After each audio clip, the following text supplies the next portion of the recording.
Every sip that you take is either going to be helping your hormones thrive or secretly wrecking them. So if you're exhausted and moody, constantly bloated, feel like you're constantly grabbing for the coffee, for the energy drink, even just because it's such a dopamine mood booster, chances are your daily drinks could be a part of the problem. But here's the game changer. You actually don't have to give up your coffee. Okay, so I'm going to give you some really powerful swaps and some things that you can just maybe add to your coffee to calm inflammation, balance your blood sugar, and fire up your metabolism. So by the end of this video, you'll know exactly what to pour into your glass to feel like yourself again. So drum roll, the first one's got to be coffee, you guys. Okay, because all the time we think that coffee is inherently bad for us, but really it's just about your choices of coffee and what you're putting into it. Okay. So I love coffee. It is one of my favorite drinks. I think that is happiness in a cup. But if you are going to coffee as your life source, that is when we know that we are having an adrenal issue here and coffee may be making the problem worse. Okay. So what are some things that we can look at to optimize our coffee? All right. So number one, make sure that you are getting mold free, mycotoxin free coffee beans. So I am going to opt for organic. The mold growth in coffee beans actually does come from the processing. So there are a lot of companies that will test it for you and see and make sure, prove that it doesn't have mold. So Keon is one, Purity Coffee is one, Paleo Valley is another, Life Boost is another. Those are the ones I can think of for you off the top of my head. 7 weeks is personally my favorite tasting one out of all of those. They do not have testing, but they do tell you about their processing, which is awesome. And I've never had an issue with their beans, and I do notice issues with other beans. The other thing you can look for is low acid. That's going to be another, all of the ones that I just mentioned to you are going to be sitting in the low acid range. Okay. So that's a great place to start. Okay. Choosing optimal coffee. If you are going to your local coffee shop and getting your coffee in a plastic cup / plastic lid, you're just drinking microplastics. Hot. Sounds great. So I would, if you can, opt for making it at home because you can choose the type of beans. You obviously aren't going to be drinking in a plastic cup, and all of those can go a great way towards supporting your health. But honestly, the best thing that you can do by still enjoying your coffee is just move it after your breakfast. Okay. So let's not start our coffee as women with sensitive stress systems and stress sensitive impact to blood sugar by starting off with a sugar-laden coffee or just black coffee first thing in the morning and going, here you go, adrenals. I love you so much. I'm just going to shock your system. Okay. So I love coffee, like I said, but let's move it after breakfast. That's a great place to start. Okay. Even if you do nothing else to your coffee, you just move it after your breakfast. I promise you, you will notice a difference in energy and blood sugar. You just will. Okay. The second thing that you can do to even top it off a little bit is don't drink sugar-laden coffee. If you want to put some sugar in your coffee, great, but can you add some fat and protein? So how I do that would be collagen's a great way to do that. And if you're choosing a brand that's low in heavy metals, you're killing two birds with one stone. That's a great thing to do. The next thing that I would add to it would be some fat. So, coconut oil works, butter works, whole milk works, heavy whipping cream works. All of those are a source of fat. So that is what I would recommend to help get your wonderful coffee in, but without harming your hormones. Okay. Now, if you want to supercharge it, you just, do all of the things, I would add mushrooms to it.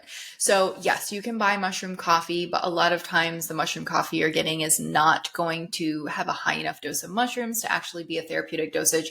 So I just add mushrooms to my coffee. Like, why not do it ourselves? My go-to one that I add is from Aversio Wellness. It is the 3 mushroom blend. It's a yellow jar because it has turkey tail, cordyceps and lion's mane. So that's going to help with your energy. It's going to help with your immune system. It's going to help with your body's production of ATP. I think about that as the battery.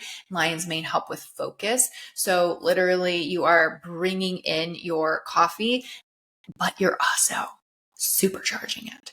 Now, if you're someone that is very, very sensitive to caffeine, but you just love it so much, maybe add a little bit of reishi. So I would get like a capsule of, if I was you, I would get a capsule from Aversio or their 4-mushroom blend, which has reishi in it, and put a little bit of that in your coffee. And I think you might be very, very happy with the results. Okay. So that would be my first drink, because I'm with you guys. I love coffee, and you're not going to pry it out of my cold, dark, dead hands. Because it's such a happy drink for me. And I've gone multiple times without coffee, like years without coffee. So I know I am capable of it, but I also love to bring it in a way that is going to be useful for my hormones. So if you even add mushrooms to it, you're definitely supercharging it.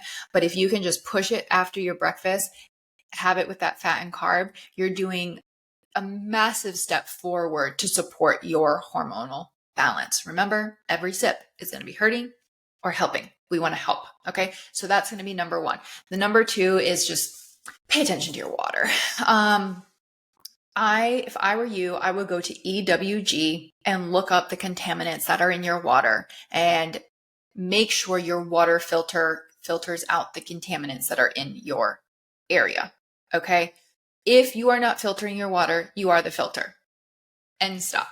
That is just how it is. Okay. So please, if you are drinking water, which you are because you're alive and you're listening to this or watching this, you're drinking water, please pay attention. Make sure your water is filtered. It will make a massive difference. Okay. Because instead of fueling your body with like metals or whatever's in your water, you're going to be getting clean, hydrating water. And then take it a step further. Maybe you add some electrolytes.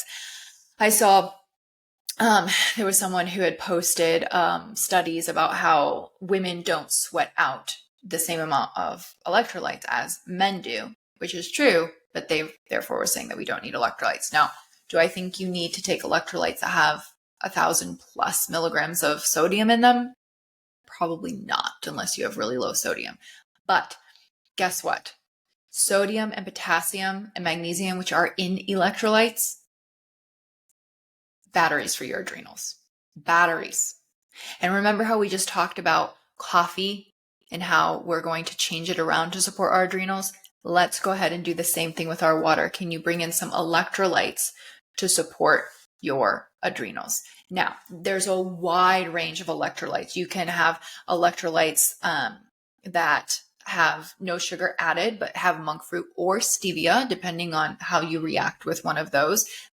Those are great options out there. My go-tos for that are Paleo Valley and Just Ingredients. Those are amazing ones.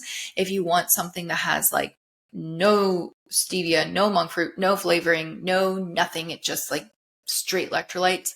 My go-to for that is Elyte, Elyte from Body Bio. Paleo Valley and Just Ingredients, you can use the coupon code Leah to save. Body Bio, I'm sorry, I don't have a coupon code for you, but I still recommend it.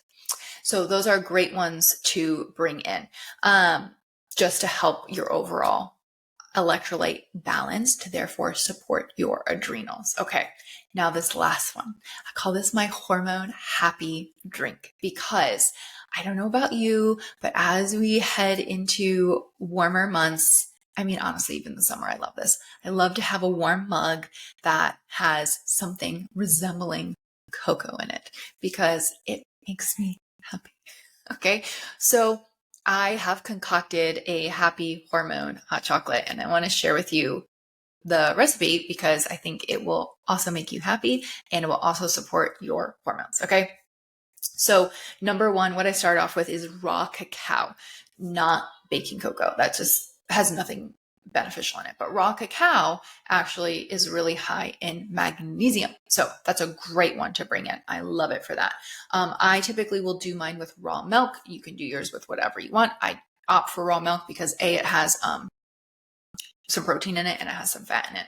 I don't heat it high enough to pasteurize it. When I have it, I will heat it to about 150 degrees. So that's step one. I do that. And then these are my 2 secret hormone ingredients. I do the pearl collagen powder from Root and Bones. So it has tremella, which is a mushroom that helps with your skin, but also stomach acid. And it has pearl in it, which is amazing for hair growth. So postpartum go-to. Also has collagen. So it has a whopping, I think 9 grams of protein in it for the scoop. So I'm already bringing up my protein with that, and then the milk in it. So we're doing great. So I'm supporting my hair, my joints, my stomach acid, my protein. So I love that.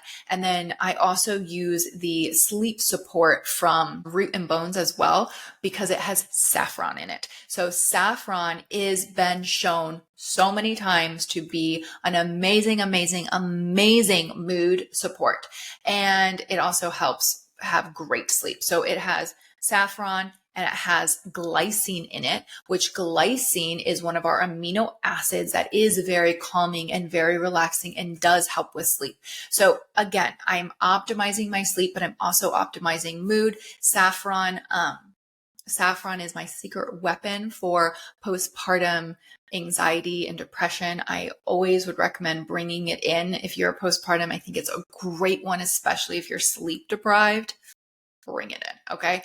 And then add some maca. Okay. Maca is a great adaptogen. And it's going to be great for mood as well. It's great for supporting optimal hormones. I wouldn't bring in maca if you have PCOS though. Just nix it if you have PCOS.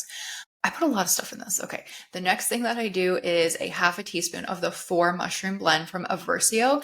And this has lion's mane, reishi, shiitake, and maitake. So it's going to be supporting blood sugar. It's going to be supporting egg quality. It's going to be supporting sleep. It's going to be supporting my HPA axis, and it's going to be supporting my brain function and my brain detoxing at nighttime. And then I sweeten it with some maple syrup. And by sweeten it with maple syrup, I mean like a teaspoon, like not very much. We're not talking like a tablespoon, which is a very large amount of sugar. Okay. So your taste buds adapt. So if you have to start with a little bit more and you slowly wean down, you can do that. But this very bougie, very amazing happy hormone drink is my way of having a protein hot chocolate that is also nourishing my hormones, supporting my sleep, supporting my stress levels. And also, you guys, let's just admit it, it's so much fun to drink. I mean, wouldn't you want to drink a happy hormone drink that tastes exactly like hot chocolate? You probably would. Okay. So that is what I do. If I'm like over the top bougie and I've made homemade marshmallows, I'll put those in there. But I will say that's not the optimal trend. I typically don't have those lying around. So anyways, those are the 3 things. If you're going to start with anything, please start with your coffee switch and your electrolytes. But if you want to be bougie and you want to have a happy hormone hot chocolate routine with me, please come join me. We'll try and make sure we put all of the discount links for everything. I will tell you Aversio Wellness for mushrooms. Their discount code is Leah. Root and Bones discount code is Leah as well. We're just, when in doubt, you guys just use my name. Typically works.